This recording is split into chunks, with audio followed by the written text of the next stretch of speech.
Alhamdulillah, aku masih diberi kesempatan untuk berbagi ilmu bareng teman-teman. Eh, ini mungkin yang aku sudah banyak yang paham ya. Di sini aku sifatnya hanya mengulang aja atau remind aja dan sekedar sharing terkait ujian komprehensif gitu.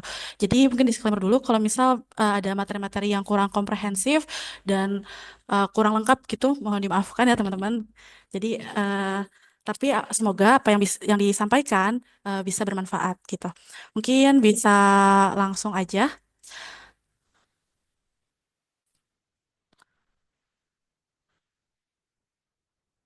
untuk yang share screen. eh, Boleh dibantu, Kak? Kak Uca, ada yang share screen kah? Oke. Ya, materi kita hari ini yaitu terkait hal-hal yang dilarang dalam keuangan syariah. Sebetulnya untuk materi kali ini ada beberapa poin yang harus dijelaskan, cuma karena keterbatasan waktu, di sini aku hanya menjelaskan beberapa aja ya, teman-teman, gitu. Tapi semoga ini bisa bermanfaat. Oke, lanjut.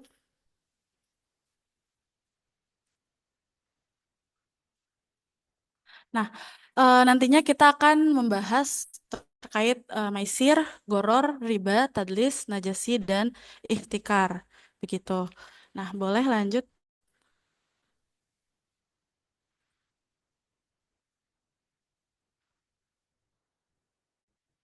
Nah, yang pembahasan yang pertama, yakni terkait maisir. Apa sih maisir?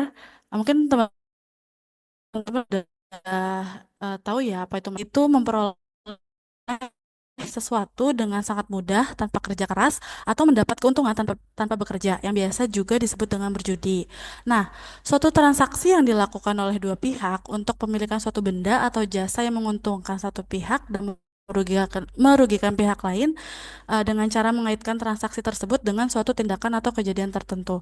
Sederhananya, maisir ini kemenangan suatu pihak merupakan kekalahan pihak lain gitu. Jadi ketika ada suatu kegiatan nih yang satu menang, pasti yang satunya kalah. Nah, itu tuh termasuk maisir. Boleh lanjut, Kak?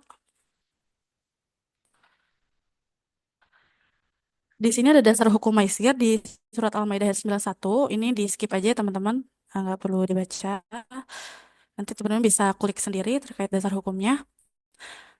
Nah, di Maisir ini ada yang dikategorikan Maisir tuh apa sih? Di sini ada tiga.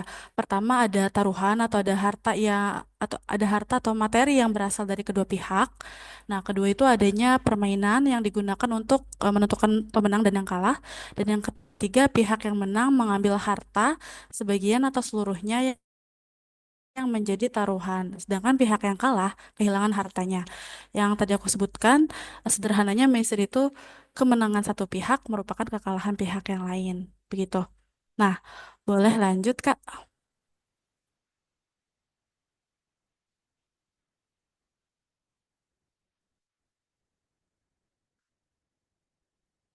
Di sini contoh Maisir. Contoh Maisir di sini mungkin udah ada taruhan olahraga.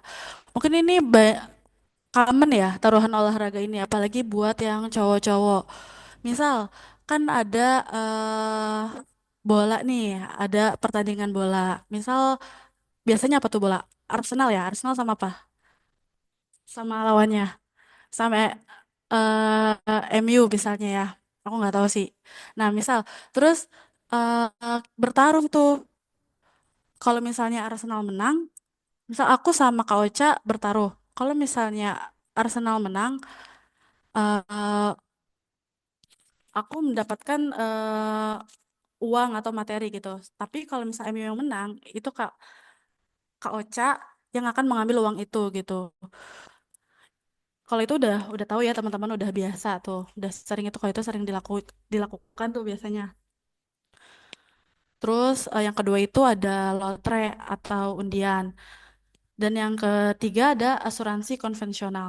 Nah, contoh MySir di asuransi konvensional ini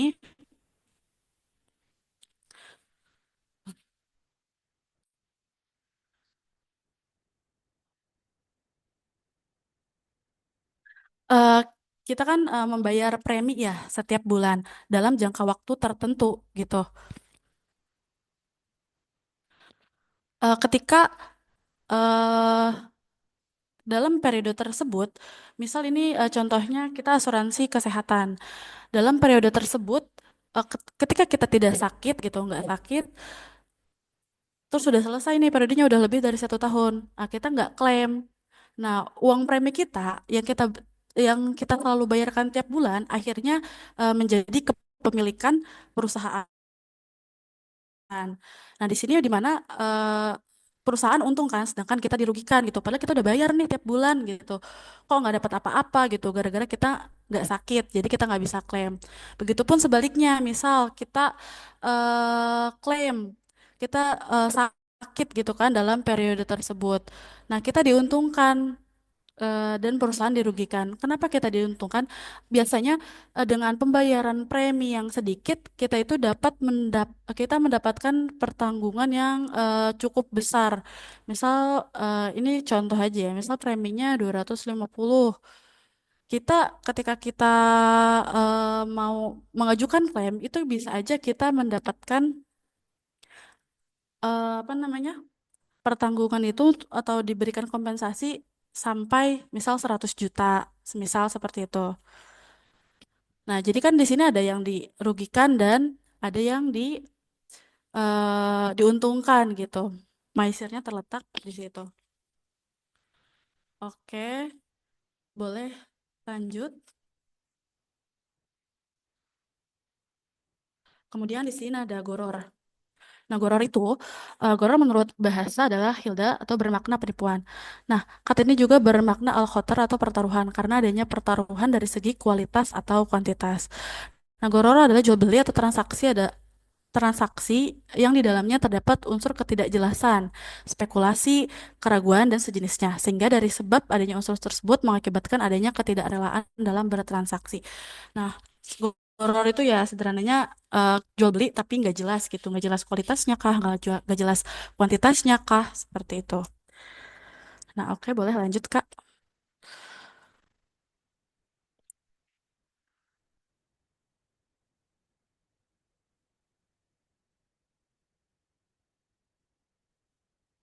Nah, di sini dasar hukumnya dalam surat Al-Baqarah ayat 188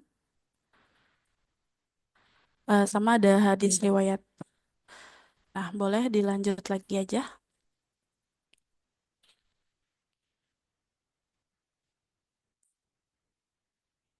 Nah, di sini untuk jenis-jenis goror, aku membagi menjadi 3. Pertama ada goror kecil, goror besar, dan goror sedang. Nah, goror kecil itu merupakan goror atau ketidakjelasan yang mana yaitu tidak menimbulkan sengketa. Kalau goror besar itu goror atau ketidakjelasan yang menimbulkan sengketa yang besar, begitu. Dan goror sedang adalah goror yang terletak pada goror kecil dan goror sedang. Mohon maaf, goror sedang itu goror yang terletak pada goror kecil dan goror besar kayak gitu. Boleh lanjut di contohnya.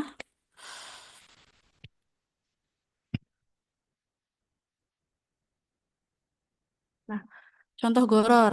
Nah, goror kecil, misal kita eh, mau beli mie instan nih.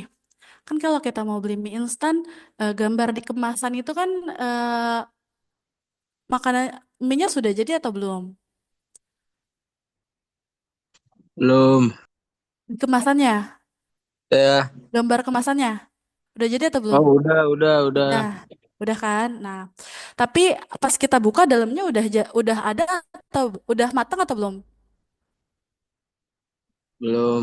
Belum. Nah, di situ kan berarti ada ketidakjelasan nih antara kemasan dengan apa yang di dalam isinya gitu. Cuma apakah hal tersebut apa namanya menimbulkan sengketa gitu?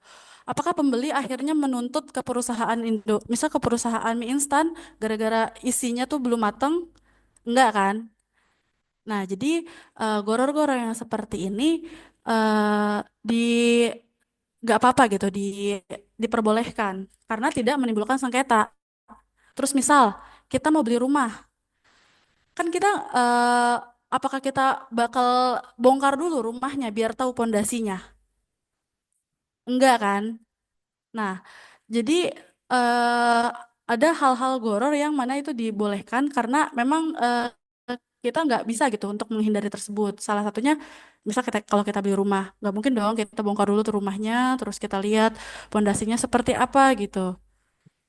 Orang lebih kayak gitu. Nah, untuk goror besar itu eh misal contohnya membeli anak kambing yang masih dalam kandungan. Nah, itu kan kita nggak tahu ya.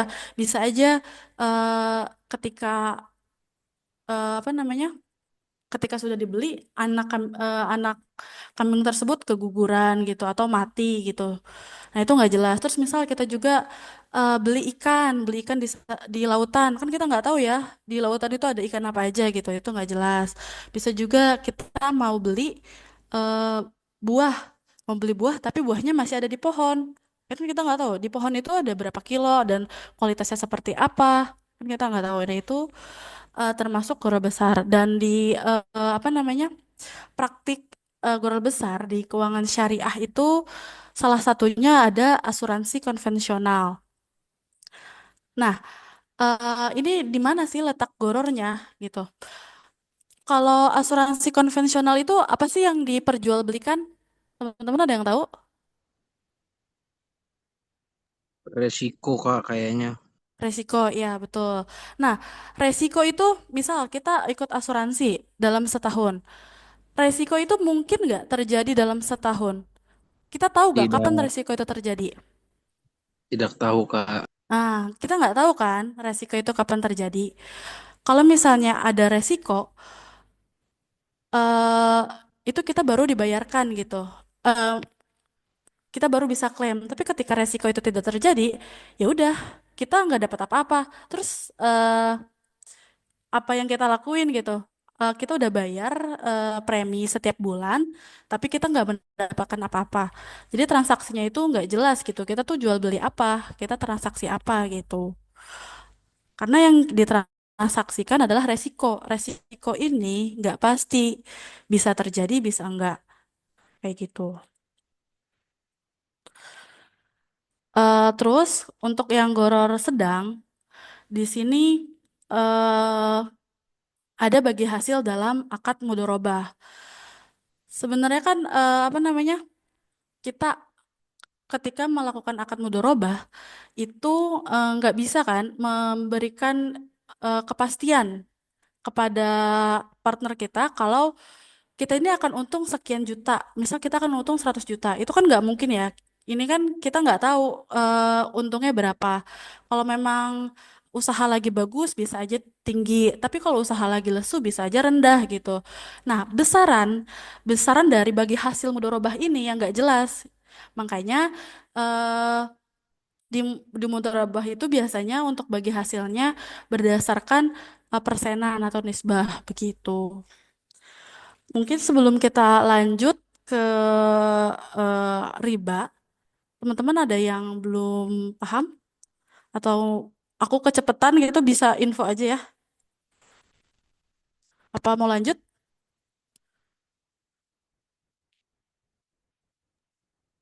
Lanjut kak kayaknya kak. Lanjut aja ya. Oke deh. Nah, ini terkait riba. Riba itu sebenarnya untuk ujian komprehensif ya.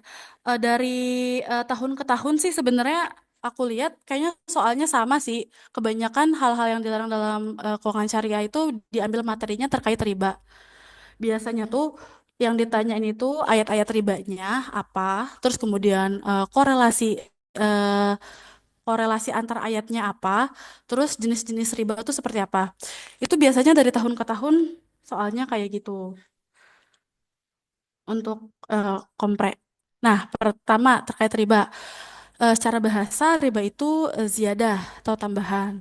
Dan secara istilah itu pengambilan tambahan dari harta pokok atau modal secara batil atau pengambilan tambahan baik dalam transaksi jual beli maupun pinjam meminjam secara batil atau bertentangan dengan prinsip muamalah dalam Islam.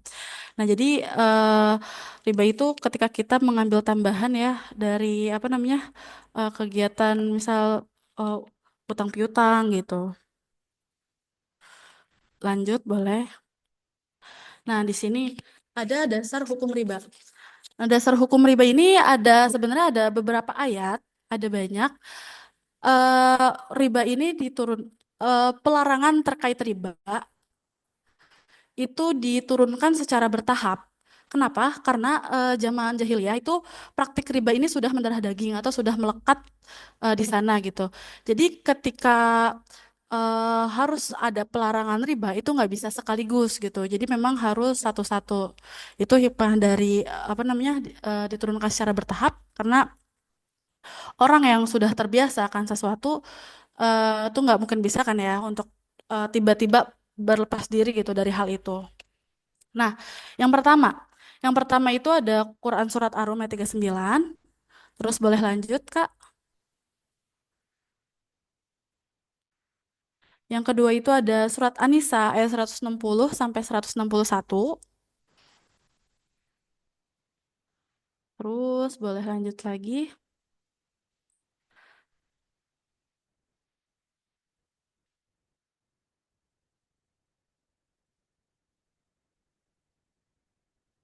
Nah, ada juga yang ketiga itu ada Ali Imran ayat 130. Dan yang terakhir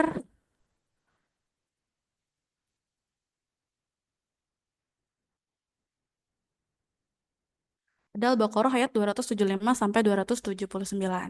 Oke, boleh lanjut lagi.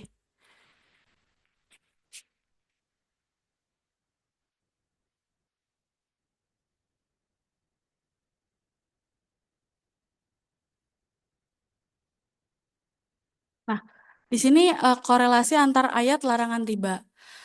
Kan ada 4 tahap ya. Nah, tahap pertama itu yang dalam Quran surat Ar-Rum ayat 39. Di sini Allah Subhanahu wa taala menolak anggapan bahwa pinjaman riba pada zohirnya seolah-olah menolong mereka yang memerlukan sebagai suatu perbuatan mendekati Allah. Nah, ini jadi Allah Subhanahu wa taala memberikan informasi bahwasanya praktik riba gitu, utang piutang yang disertai dengan riba yang dianggap memberikan tambahan, yang memberikan keuntungan secara zohir itu sebenarnya pada hakikatnya itu harta mereka itu berkurang gitu. Mereka tuh nggak bertambah gitu. Anggapan mereka harta mereka bertambah karena riba itu salah. Pada dasarnya ketika riba itu terjadi, harta itu berkurang karena Allah tidak meridhoinya. Sedangkan zakat secara zohir memang berkurang, tapi pada hakikatnya zakat itu terus berkembang gitu karena Allah telah meridhoinya. Di tahap pertama ini Allah nggak serta-merta langsung melarang manusia untuk menghentikan praktik ribawi, tapi di sini Allah memberitahu gitu, nggak baik loh ini kegiatan riba itu, tapi yang baik itu zakat gitu, yang memberi tambahan itu zakat, bukan praktik riba. Jadi ini membantah anggapan riba merupakan akan memberikan suatu tambahan di harta gitu. Nah, di tahap kedua, rimba itu digambarkan sesuatu yang buruk. Allah mengancam memberi balasan yang keras kepada orang Yahudi yang memakan riba. Di tahap kedua, sebetulnya ini lebih banyak membahas terkait kaum Yahudi. Nah, kaum Yahudi ini kan dia telah berlaku zolim. Ka- eh, Teman-teman lagi azan dulu ya di sini sebentar.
ya kita ikut.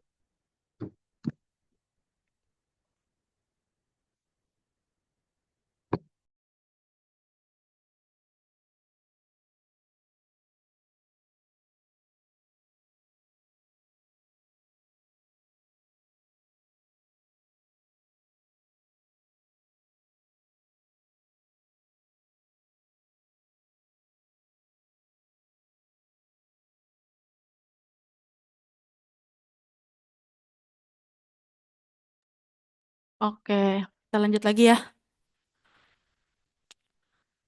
Nah, yang tahap kedua itu di sini sebetulnya Allah itu lebih memperingatkan kepada orang-orang Yahudi. Yang mana orang Yahudi itu telah berbuat zalim. Di sini juga disebutkan bahwasanya orang-orang Yahudi ini diharamkan makanan yang sebelumnya dihalalkan atas mereka, gitu. Dan di sini juga Allah Subhanahu wa taala mengharamkan praktik ribawi gitu kepada orang Yahudi.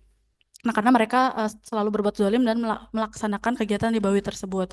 Pada tahap kedua di surat An-Nisa ayat 160 sampai 161 ini Allah belum melarang belum ada larangan kepada umat muslim gitu. Jadi hanya untuk saat itu hanya untuk kepada orang Yahudi saja yang telah terbiasa untuk melakukan praktik ribawi gitu. Nah, yang ketiga, nah tahap ketiga ini riba diharamkan dengan dikaitkan kepada suatu tambahan yang berlipat ganda. Pada tahap ketiga ini Allah sudah memberikan larangan atau himbauan untuk kepada umat muslim bahwasanya eh, kegiatan riba yang berlipat ganda itu dilarang gitu. Nah, pada tahap ini sudah diwajibkan gitu kepada umat muslim untuk menghindari riba. Dan yang keempat ini Allah dengan jelas dan tegas mengharamkan apapun jenis tambahan yang diambil dari pinjaman. Jadi pada tahap terakhir atau tahap keempat, ini Allah betul-betul melarang seluruh praktik riba, apa namanya, oh, dengan tambahan yang kecil maupun yang besar gitu. Pokoknya seluruh kegiatan riba itu diharamkan. Dan Allah juga menyamakan orang-orang yang melakukan riba itu sama seperti orang yang kesurupan, nggak sadarkan diri gitu, disamakan juga dengan orang gila. Jadi dan Allah melaknat orang-orang yang melakukan praktik ribawi. Nah, jadi di tahap keempat betul-betul sudah tidak boleh lagi melakukan kegiatan riba gitu. Nah, lanjut ke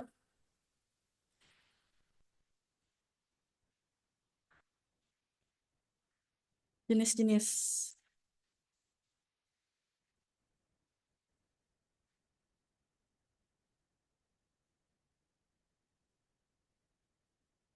Nah, di sini ada jenis-jenis riba dan contohnya. Jadi riba itu di sini aku bagi menjadi dua bagian. Pertama, riba berdasarkan utang piutang dan yang kedua berdasarkan jual beli. Riba berdasarkan utang piutang atau riba qard yaitu suatu manfaat atau tingkat kelebihan tertentu yang disyaratkan terhadap yang berhutang. Contohnya, misal Kak Ocha mau pinjem uang sama aku 100.000. Terus aku bilang, aku pinjemin uang ini 100.000 dengan syarat Kak Ocha harus balikin sebesar 110.000. Nah, 10.000 itulah yang menjadi tambahan gitu. Dan itu termasuk kepada riba qard. Nah, sedangkan riba jahiliyah ini karena si peminjam tidak mampu membayar hutangnya pada waktu yang ditetapkan. Misal, aku kasih pinjem Kak Ocha uang 100.000 gitu. Terus harus dibayar bulan depan. Tapi ternyata bulan depan Kak Ocha belum bisa bayar utang tersebut gitu sama aku, belum bisa bayar uang. Kataku, ya udah nggak apa-apa. Ini aku kasih penangguhan, boleh dibayar bulan berikutnya lagi gitu. Asalkan Kak Ocha kasih tambahan ke aku jadi 105.000 gitu. Nah, 5.000-nya ini yang nggak boleh. Ini terjadi karena adanya penangguhan gitu. Kalau yang pertama itu dari awal sudah dimintakan, sedangkan yang kedua itu terjadi karena adanya penangguhan. Karena kita nggak bisa bayar tuh. Terus Atau mungkin prakteknya juga sama kayak denda. Terus misal riba akibat jual beli. Nah, riba akibat jual beli ini eh ada riba fadl. Nah, riba fadl itu yaitu jual beli uang dengan uang atau makanan dengan makanan disertai dengan tambahan. Nah, riba akibat jual beli ini terjadi pada barang-barang ribawi. Nah, teman-teman ada yang tahu barang ribawi ada apa aja?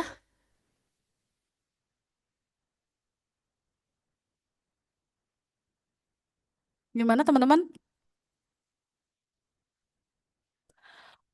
Oke, jadi barang ribawi itu ada enam. Yang pertama ada emas, ada perak, terus ada gandum, emas, perak, gandum, jelai, garam sama kurma itu. Cuman kalau sekarang itu udah ada terkait pembagian barang ribawi itu dibagi menjadi tiga. Pertama yaitu berdasarkan mata uang, yang kedua emas dan perak, dan yang ketiga makanan pokok begitu. Nah, riba fadl itu terjadi pada barang-barang yang aku sebutkan tadi. Misal, itu terjadi pada barang sejenis dan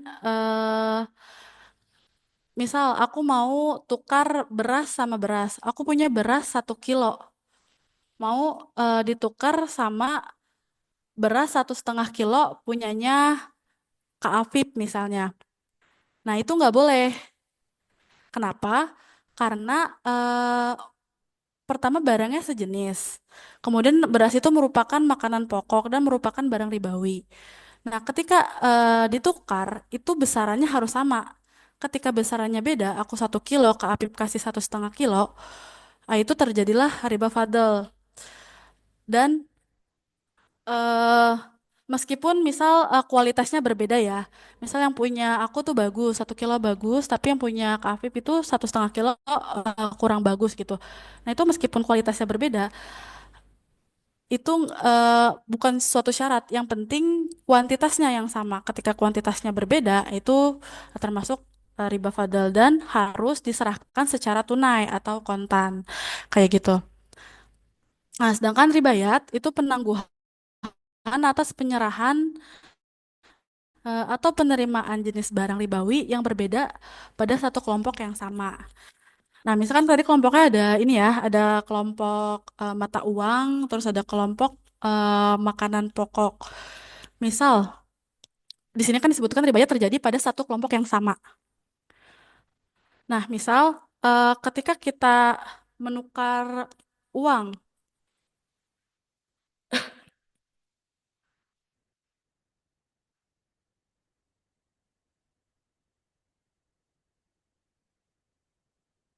nah ketika kita menukar eh, emas misalnya, kita menukar emas sama perak, itu kan di satu kelompok yang sama, itu kelompok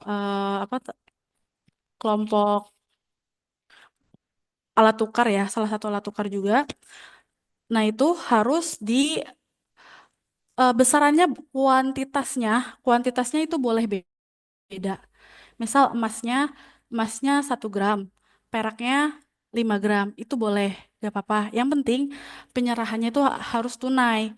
Ketika penyerahannya tidak tunai atau dilakukan penangguhan gitu, nah itu terjadi ribayat, kayak gitu. Mungkin teman-teman sebelum lanjut ada yang masih bingung terkait jenis riba ini? Kalau lanjut dulu, ya udah lanjut aja.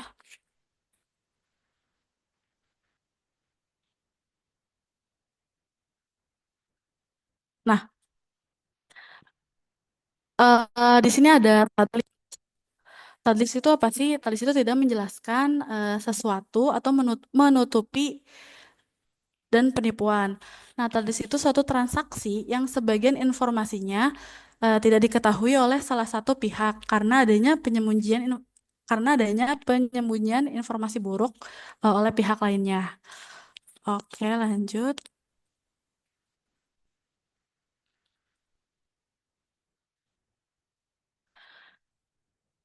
Nah, ini dasar hukumnya dalam surat Al-An'am ayat 152.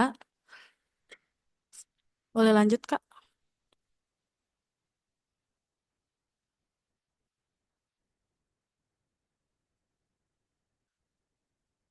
Nah, di sini eh, jenis-jenis tadlis. Pertama ada tadlis dalam kuantitas. Di sini kegiatan menjual barang kuantitasnya sedikit dengan barang kuantitas yang banyak. Terus ada tadlis dalam kualitas, yaitu menyembunyikan cacat atau kualitas barang yang buruk yang tidak sesuai dengan apa yang disepakati antara si penjual dan si pembeli. Nah, ini contoh untuk tadlis kuantitas. Misalnya, ketika kita membeli ini barang, kita belinya eh, misal telur 1 kilo gitu, tapi ternyata sama si penjual itu timbangannya dikurangi gitu. Itu kan terjadi penipuan ya, yang mana kita membayar dengan harga 1 kilo, padahal yang kita dapatkan nggak nyampe 1 kilo. Sedangkan kalau misalnya tadlis dalam kualitas, itu dia bisa contohnya ketika ada jual beli sapi gelonggongan ya. Nah itu kan sapinya itu eh apa namanya besar memang, tapi besar itu karena sesuatu, karena diisi air gitu. Nah itu kan ada kebohongan ya, ada penipuan gitu. Dikiranya sapinya bagus, tapi ternyata udah ditambah air gitu. Itu secara kualitasnya. Boleh lanjut lagi.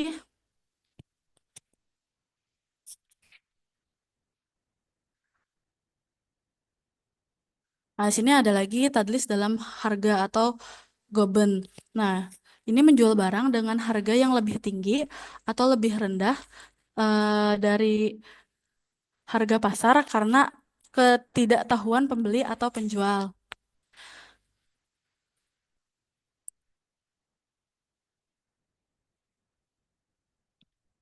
Ini contohnya, misal ada produk skincare nih, harganya mahal banget.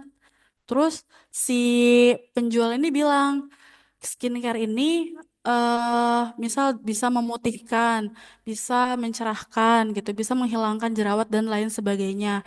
Nah, dia tuh overclaim, padahal apa yang dia klaimkan di situ gitu, yang sebutkan sebenarnya di dalamnya tuh nggak ada. Nah, itu termasuk goben. Terus tadlis waktu penyerahan. Nah, itu terjadi ketika salah satu pihak yang bertransaksi menjanjikan untuk melakukan penyerahan baik barang maupun uang, padahal ia yakin tidak dapat menyerahkan pada waktu yang dijanjikan. Nah, ini juga termasuk penipuan. Boleh lanjut.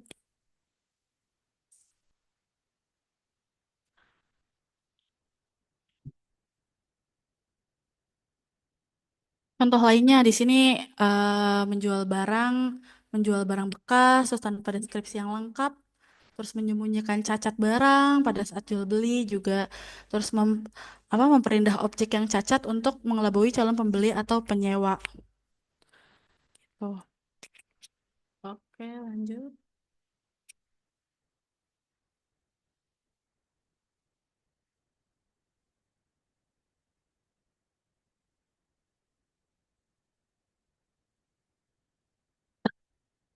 Sekarang apa najasi?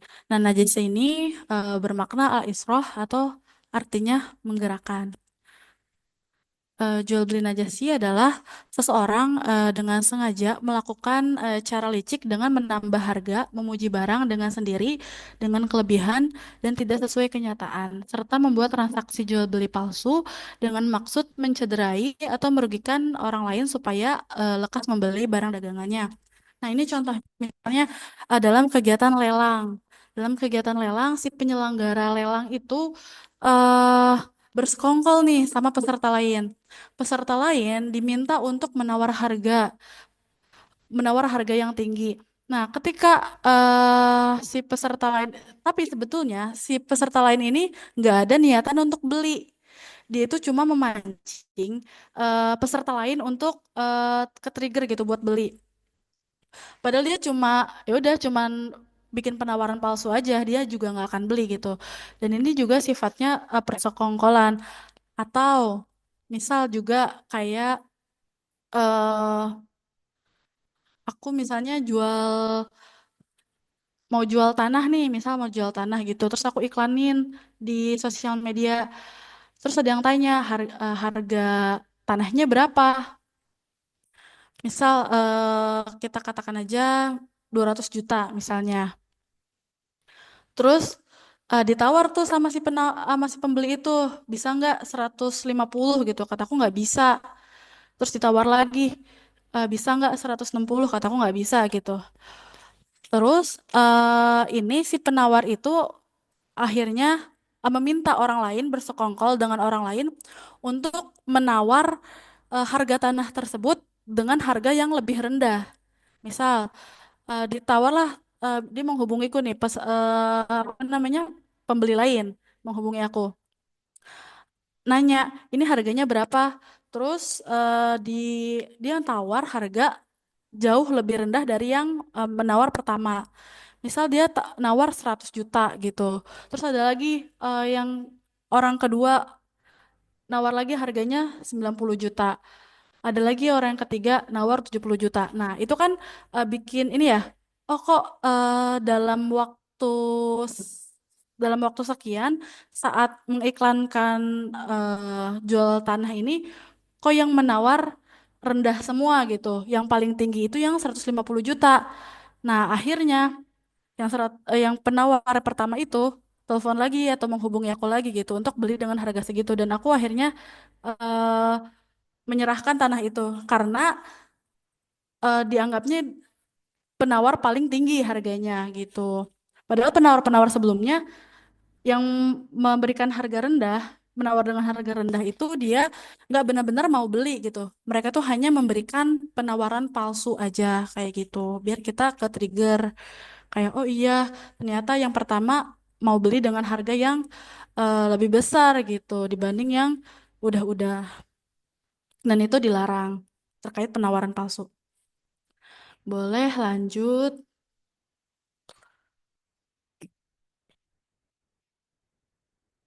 Ini dasar hukumnya. Lanjut lagi.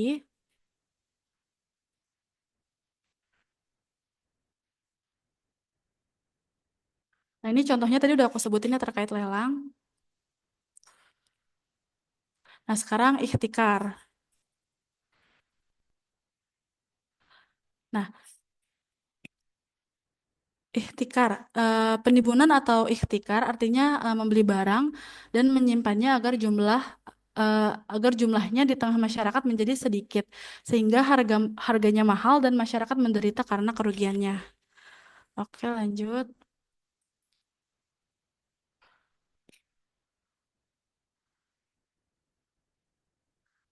Nah, di sini ada contoh ikhtikar, menimbun minyak goreng saat banyak masyarakat yang membutuhkannya, menimbun dalam bahan makanan untuk dijual saat harga naik, menimbun barang kebutuhan pokok untuk dijual kembali dan harga yang lebih tinggi. Biasanya untuk ikhtikar ini terjadi pada barang-barang atau produk yang memang dibutuhkan oleh masyarakat luas gitu. Ketika barang tersebut tidak ada di pasaran, sedikit jumlahnya, otomatis harga akan naik kan. Nah, ketika harga naik dikarenakan barang di pasar nggak ada, dikarenakan ada yang menimbun, nah itu nggak boleh. Misal contoh lainnya kayak pas COVID. Nah, COVID kan dulu masker tuh orang-orang pada perlu ya. Semua orang pada nyari masker.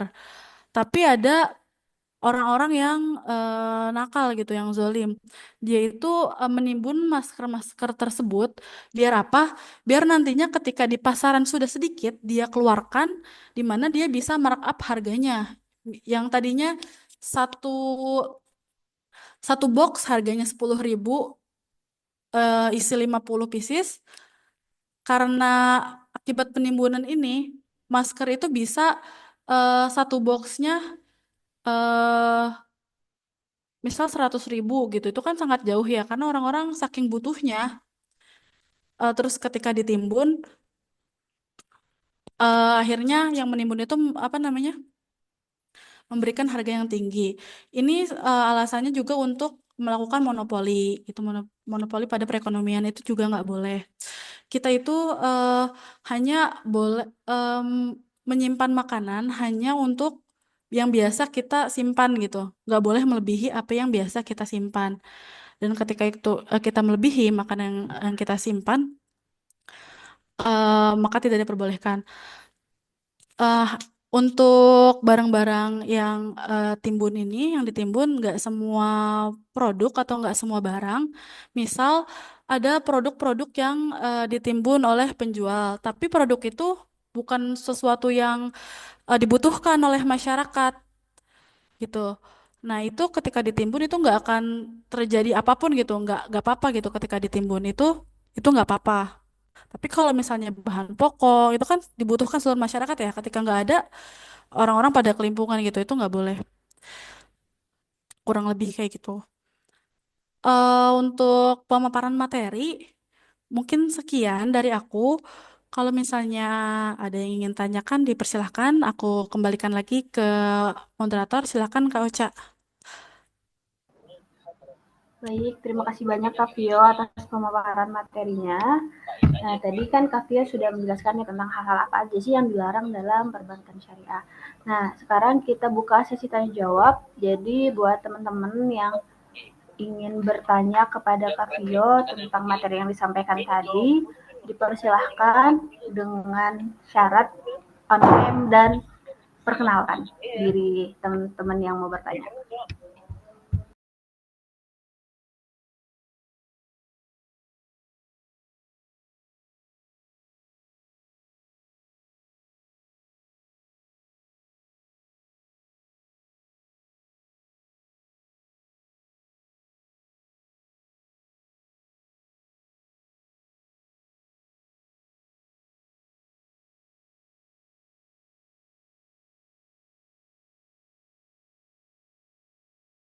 Ada yang mau bertanya?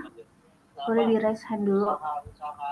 Atau enggak langsung aja on cam dan perkenalkan namanya serta pertanyaan apa yang mau ditujukan ke Kak Vio.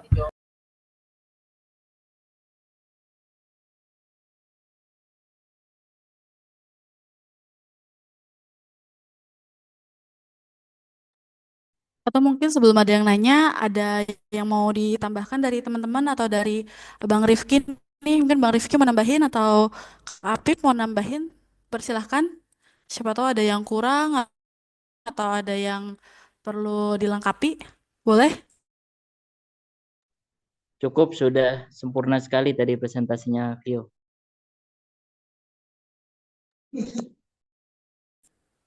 Sudah sangat menguasai ya, Masya Allah. Hebat ini Kak Vio. Mohon Sambil maaf menunggu ada teman-teman, yang bertanya. saya off cam ya.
Halo, gimana Kak Ocha?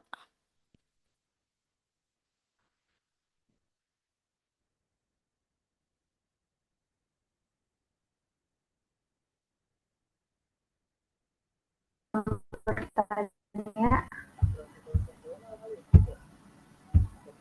maksudnya kalau tidak ada ya. Sekali lagi, teman-teman apakah ada yang mau bertanya? Sepertinya nggak ada Kak Vio untuk teman-teman yang bertanya. Nggak ada.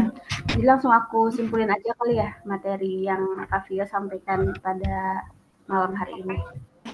Jadi materi yang sudah Kak Vio sampaikan pada malam hari ini itu ada 6 poin hal-hal yang dilarang, yaitu yang pertama ada maisir, yang kedua ada goror, yang ketiga ada riba, yang keempat ada tadlis, yang kelima ada ihtikar, dan yang terakhir ada najasi atau kebaliknya. Nah, ini untuk maisir, ya ini namanya itu judi yang kita sering dengar, dan itu ada di Quran Surat Al-Ma'idah ayat 91. Dan maisir ini ada 3 unsur. Yang pertama adanya taruhan harta, yang kedua adanya suatu permainan, dan yang ketiga adanya pihak yang menang dengan mengambil harta dan yang kalah kehilangan harta. Contohnya itu kayak taruhan bola. Kalau misalnya yang megang MU berarti kan kalah terus tuh. Kalau pas taruhan bola kan. Terus yang kedua ada asuransi konvensional. Nah, terus yang kedua itu ada goror. Nah, goror ini adalah penipuan baik dari segi kualitas maupun segi kuantitas. Nah, goror ini dijelaskan dalam Quran Surat Al-Baqarah ayat 188. Dan Kak Video jelasin kalau goror itu ada 3 jenis. Ada goror besar dengan sengketa yang ditimbulkan juga besar, seperti membeli anak kambing yang masih dalam kandungan ibunya, ibu kambing. Terus yang kedua ada goror sedang. Nah, goror sedang ini menimbulkan sengketa juga. Ini sengketanya sengketa kecil, yakni seperti bagi hasil di akad mudorobah. Terus yang ketiga ada goror kecil. Nah, goror kecil ini tidak menimbulkan sengketa seperti membeli mie instan.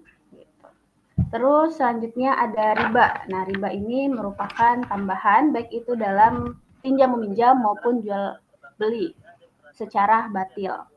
Terus di dasar hukumnya terdapat di 4 surat, dan ini juga ada korelasi antar ayat larang riba. Yang pertama itu tahap pertama ini dijelaskan di surat Ar-Rum ayat 39, yang korelasinya itu adalah menolak anggapan bahwa riba seolah-olah menolong orang yang memerlukan.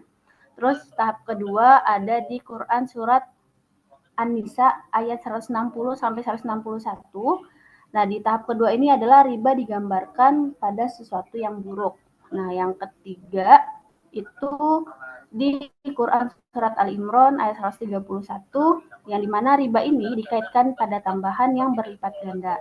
Dan tahap keempat di Quran Surat Al-Baqarah ayat 275 sampai 279 adalah Allah dengan tegas dan jelas mengharamkan apapun jenis tambahan yang diambil dari pinjaman. Dan inilah juga tahap yang dimana riba itu diratakan untuk dilarang. Terus juga jenis riba itu ada di riba hutang piutang, terdiri dari riba qard dan jahiliyah. Terus ada di riba jual beli, yakni di riba fadl dan riba iyad. Kemudian ada tadlis. Nah, tadlis ini adalah menyembunyikan informasi buruk. Nah, ini ada di Quran surat Al-An'am ayat 152. Nah, untuk jenis tadlis ini ada 4. Yang pertama tadlis kualitas, yang contohnya adalah sapi gelonggongan tadi yang kelihatan besar padahal itu diisi air. Terus yang kedua ada kuantitas. Nah, dari kuantitas ini adalah misalnya kita beli telur, tapi itu ada permainan timbangan oleh si penjual yang seharusnya kita beli 1 kilo, tapi ternyata telur itu belum sampai 1 kilo. Yang ketiga ada tadlis harga atau goben, karena ketidaktahuan pembeli maupun penjual tentang harga pada saat itu. Yang kemudian terakhir adalah tadlis penyerahan. Nah, terus kemudian ada najasi. Nah, najasi ini adalah melakukan cara licik atau penawaran palsu agar orang tertarik untuk segera membeli barang tersebut. Nah, dicontohkan Kak Vio tadi adalah tentang proses pelelangan. Terus yang terakhir ada ihtikar. Nah, ihtikar ini adalah penimbunan suatu bahan pokok atau suatu barang dagangan dan dijual ketika barang itu melonjak naik dan stoknya permintaannya banyak tapi stoknya dikit sehingga menimbulkan harga yang mahal, yakni dengan memonopoli pasar sehingga menimbulkan kerugian terhadap masyarakat. Ya mungkin itu aja materi yang disampaikan oleh Kak Fio pada malam hari ini.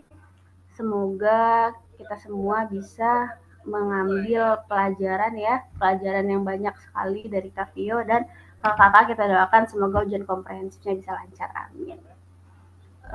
Selanjutnya ada penyerahan sertifikat dulu Kak Fio ya. Penyerahan sertif oleh admin, sertifnya boleh. Mau nanya.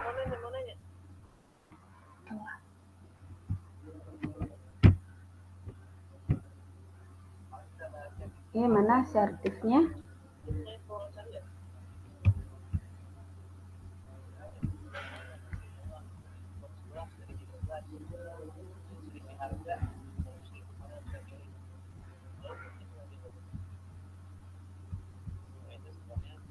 Oke. Penyerahan sertif pada Kak Fio. Boleh kita screenshot dulu ya Kak Fio ya. 1, 2, 3. Oke, sekali lagi. 1, 2, 3. Oke, penyerahan sertif sudah selesai. Ya berakhir juga sesi diskusi kita pada malam hari ini. Semoga baik Kak Fio yang menyampaikan maupun kita yang mendengar bisa semuanya mendapatkan berkah dari kajian kita pada malam hari ini. Ya. Untuk menyempurnakan kajian kita pada malam hari ini, bolehlah jangan keluar dulu ya teman-teman. Kita mau sesi foto dulu. Boleh pada on cam. Kepada Bang Apkori dipersilakan on cam juga. Ada teman-teman yang lain. Oke. Sabar tunggu ya. Gimana caranya? Teman-teman dipersilakan untuk on cam.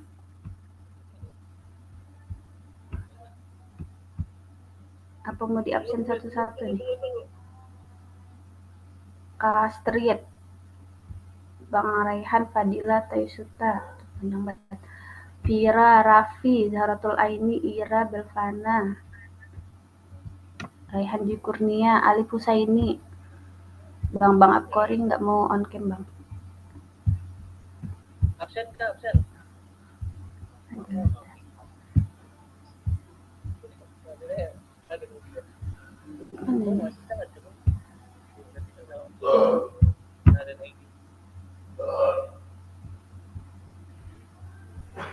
Oke. Ada lagi yang mau on cam, masih ditunggu yuk.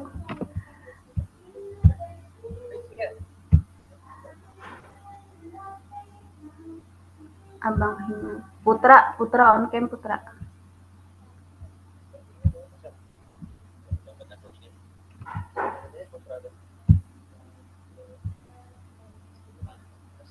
Ya udahlah ya. Daripada nggak ada yang mau on cam lagi, langsung aja kita screenshot, siapkan gaya terbaik kalian semua. Aduh, 1, 2, 3. Lagi ya. 1, 2, 3.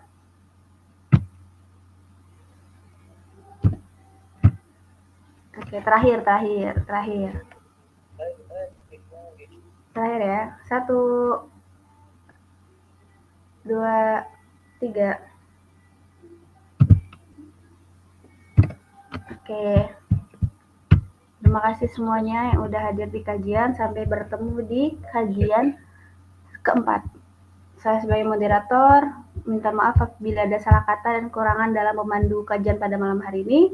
Sama-sama kepada Allah kita menampun. Assalamualaikum warahmatullahi wabarakatuh. Makasih banyak Kak Fio.